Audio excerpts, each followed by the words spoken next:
Velkommen YouTube. Undskyld alt sammen ser sådan her ud. Og det er bare fordi, at jeg spiller 1.6.1 versionen af Minecraft. Og vi skal lige hurtigt med timer til sådan der. Man kunne selv vælge, om man gad downloade den, og det havde jeg sgu lyst til. Jeg skulle lyst til at se, hvad der kom i den. Hvad der kom i den nye update. Folk sagde godt nok heste, men der skulle komme flere ting. Ja. Så jeg tror bare, at vi går i gang. Prøv at se, hvor grimt alting ser ud med. Ej, det var helt sygt. Hvad fanden? Jo, vi skulle have nogle får, tænker jeg. Vi skal lave nogle flere fakler.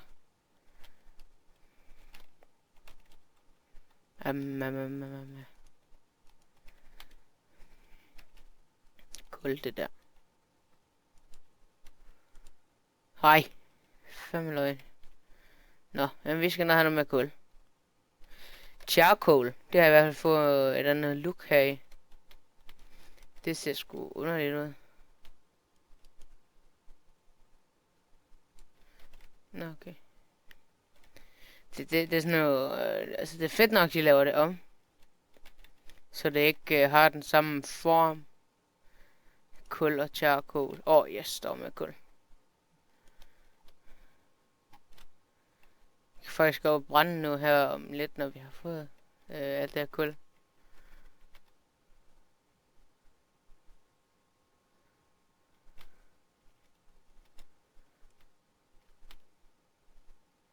Ja, så kan jeg jo gå op. Men vi skal sgu have lavet den der farm færdig. Det er derfor, jeg har en shears på mig.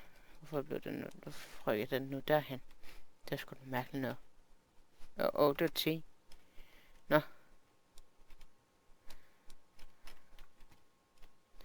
Sådan der. Så skal bare have noget træ. Bong, bong. 8 sticks indtil videre.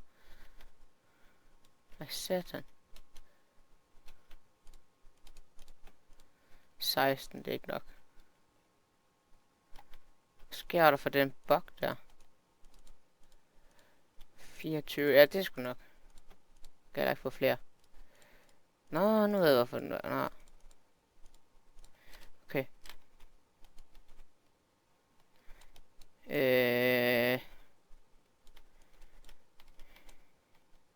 YouTube, jeg vender lige tilbage, når jeg har fået min lyd til at du i mit headset. Så er jeg tilbage i YouTube, når jeg får lyden til det.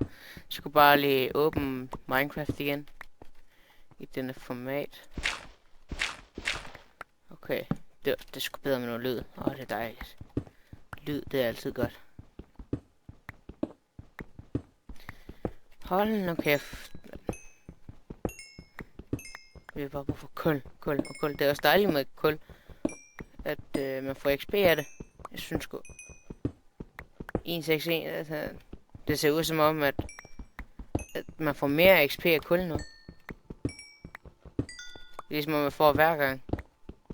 Så det er vel ret nok, at man får det. Den på FIFA, derfor. Skal den på easy.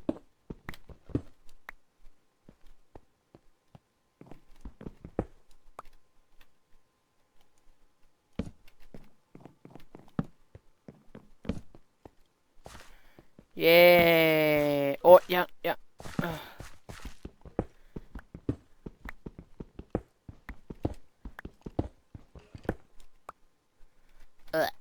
Lort, jeg tager væk.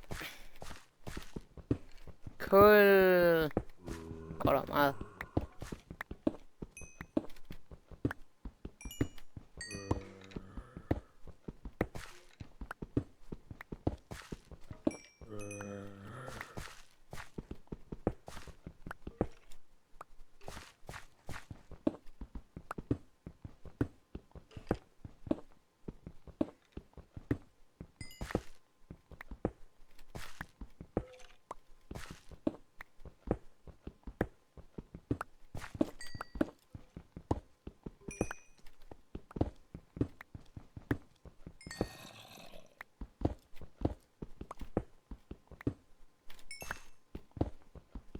Ja.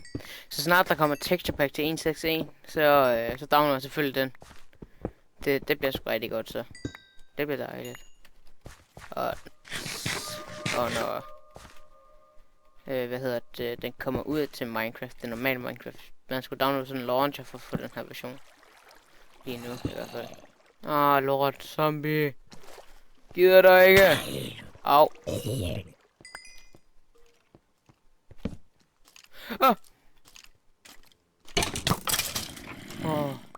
Nej! Gå væk, gå væk, gå væk, gå væk, gå væk. Shit. Hvad sker der?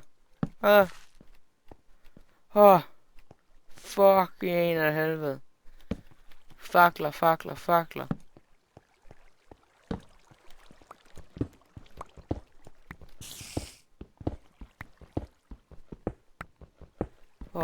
Fakler. Frakler. Cool.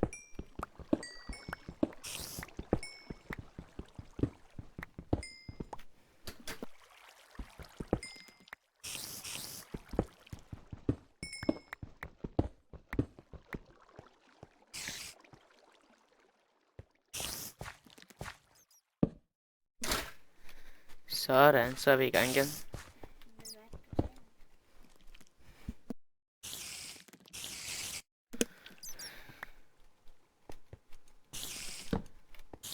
Kom nu. Kan I også høre de spiders derude? Jeg kan i hvert fald godt høre de spiders der. Nej, der. Oh yeah. Pumpkin seeds.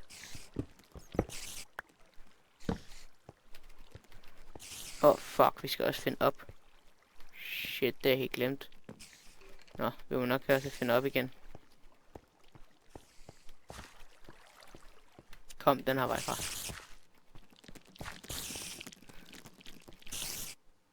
Vi har også godt med materialer.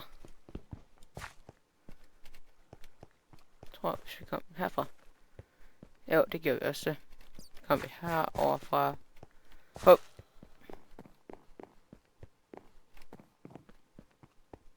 Herfra. Kører vi sgu den her vej. Det er her vores mine er. Altså, okay, så vil jeg bare bruge noget cobblestone. Så vi miner den her vej.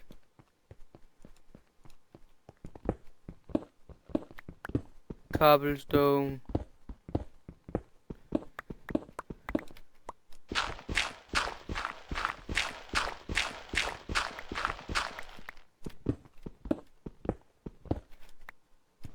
Jeg har egentlig ikke særlig meget cobblestone. Jeg brugte jo alt sammen på muren. 1, 2, 3, 4, 5, 6, 7. 1, 2, 3, 4, 5, 6, 7.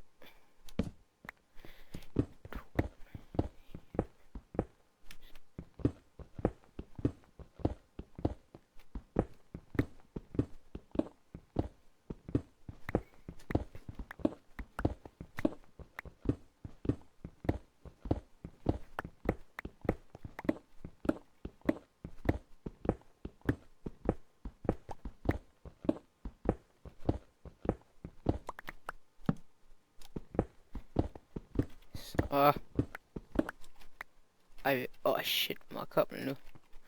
Vi har ikke rigtig brug for det. Jeg bruger for noget for. Hvad var det der? Ikke noget. Så går vi op igen. Alt ser bare så klamt ud, den her texture pack. Puha. Eller med default look of Minecraft. Ser ikke særlig godt ud. Var det en creeper? Hvordan fanden kan du spawne han? Nej.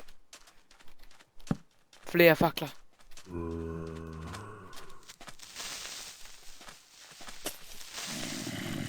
Den er ikke nok bag. Nej. Hvad fanden var det? Plus 7 attack damage. Hvor nice. Sådan. Det er så ikke opdaget. Men der er så plus 7 attack damage. Det er vel så meget, den skader. Sådan. Det er fandme også en forbedring.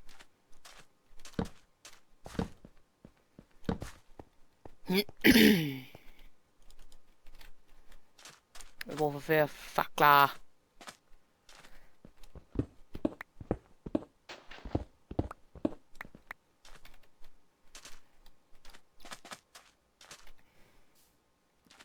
Nej, nej, nej, gå væk, gå væk, gå væk, gå væk. Gå væk.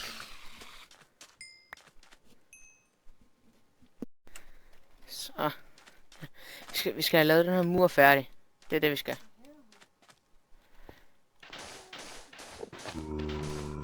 Vi skal have sat noget fence herude for. Så spiders ikke kan kravle op.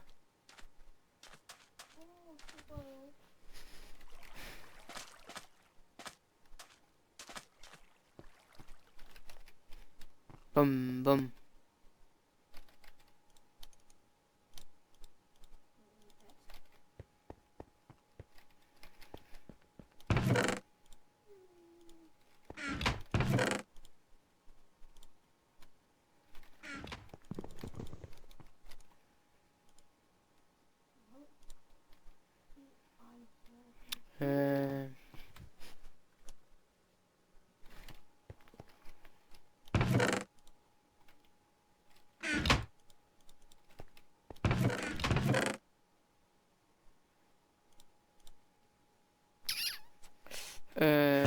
Blocks der. Ud har en chest.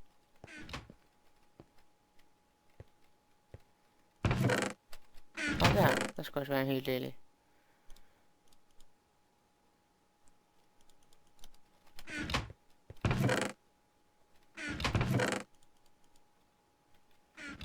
Hvad kan vi bruge kisten til?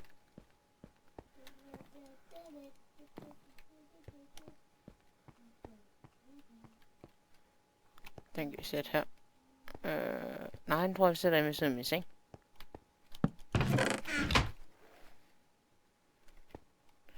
Nå, vi skal lige sove.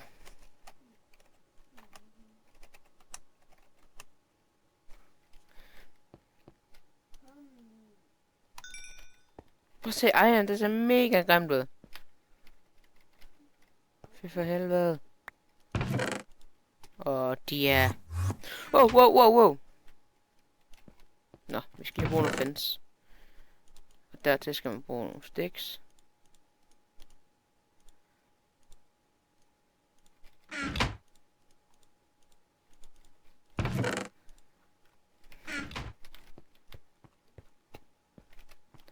Sådan der.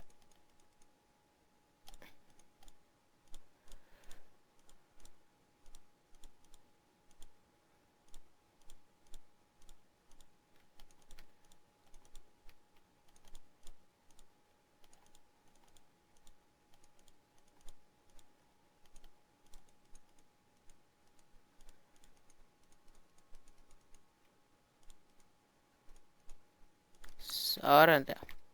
Skal vi have nogle blocks med? Nej, behøver vi ikke.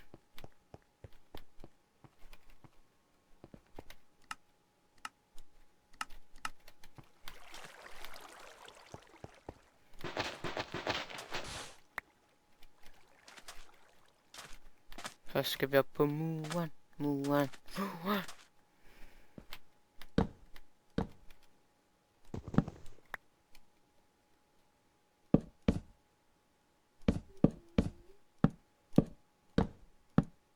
Det her skal vi have gjort hele vejen rundt om.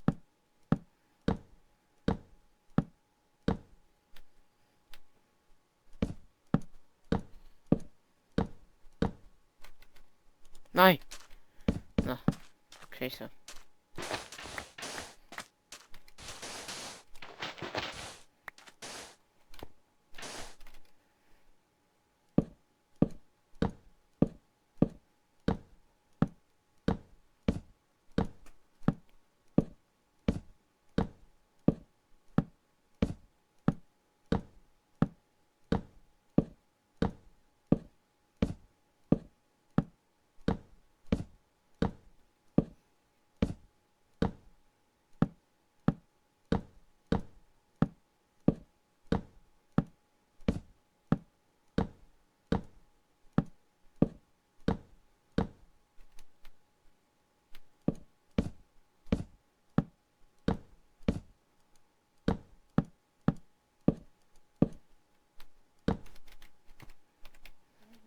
Bum.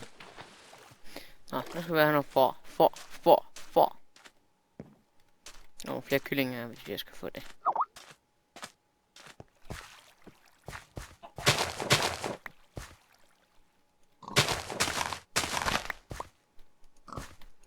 Nej, det er seeds. Sådan der.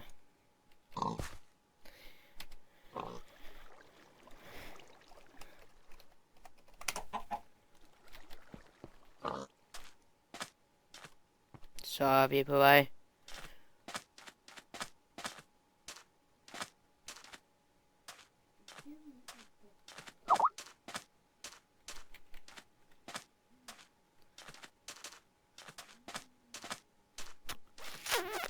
Grunden til, at jeg skal bruge seeds, det er for kyllingerne, og wheat, det er for. Så ja. Jeg ved da, laver man den sådan her? Nej, okay.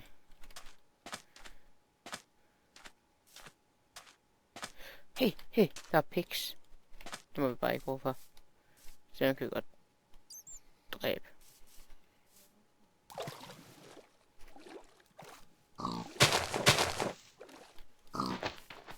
Wow! Er der knockback, eller hvad?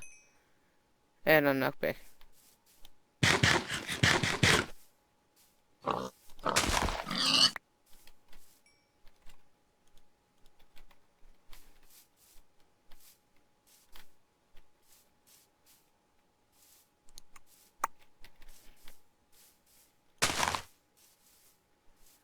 Nej, hvorfor er der ikke nogen får? I need sheep. Det var villagen, som vi har rated før i tiden. Det gider jeg ikke have. Hey, der får. Der får, den skal vi lige med. Kom så for. Kom så.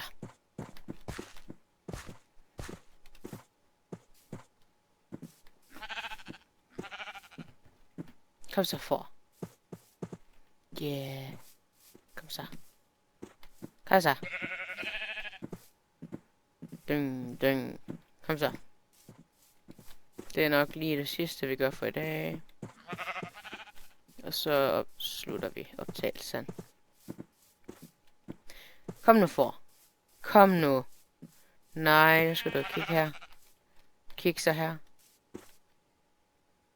Jeg har ligesom også brug for dig. Dig der. Kom så. Yeah. Kom så.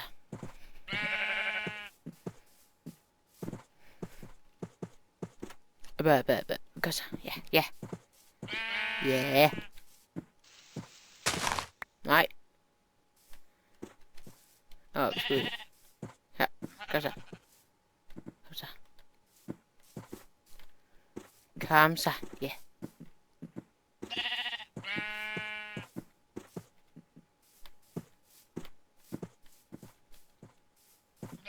Ja, kom så.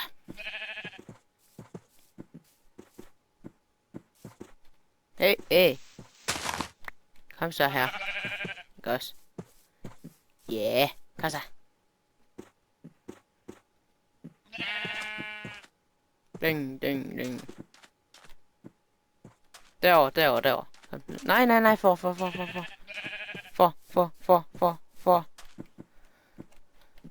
så, for. Kom så. Ja. Det var godt.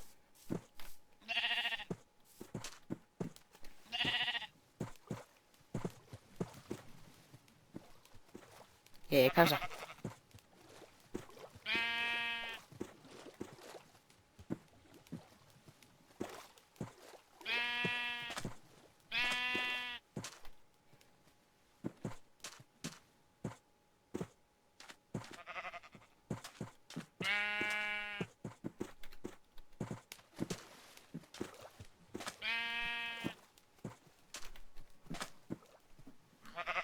Kom så.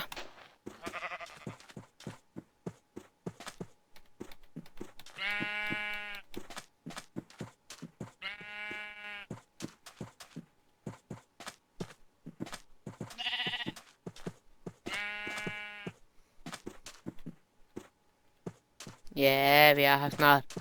Kom så for. Jeg har brug for jer.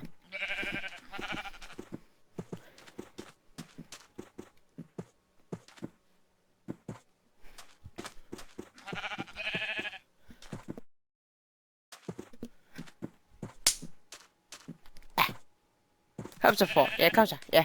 Lige et sidste stykke. Så vi er der snart. Kom så. Kom så. Ja. Nej, jo, sådan der. Ja. Ja. Ja, ja. Så kan vi godt gøre det. Nej, hvor er I flotte, hva'? Hvor er I flotte. Wow. Vi skal lige huske. Nej. For. Nej, I skal herover. Kom. Nej. Så.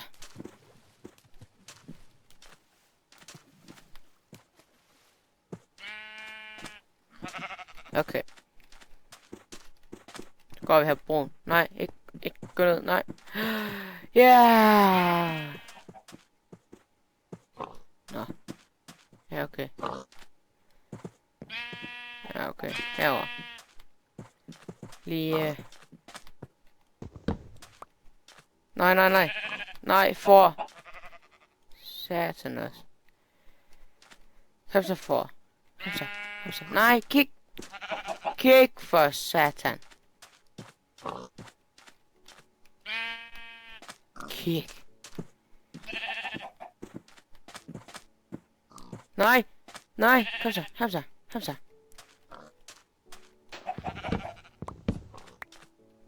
Ind med dig. Ind. Din dumme bong. Kom så her. Ja, kom så. Kom nu. Ind. Nej. Ind. Nej.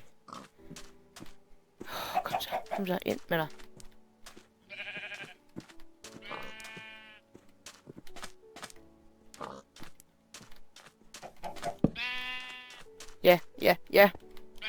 Ja, nej. Hvor er du træls.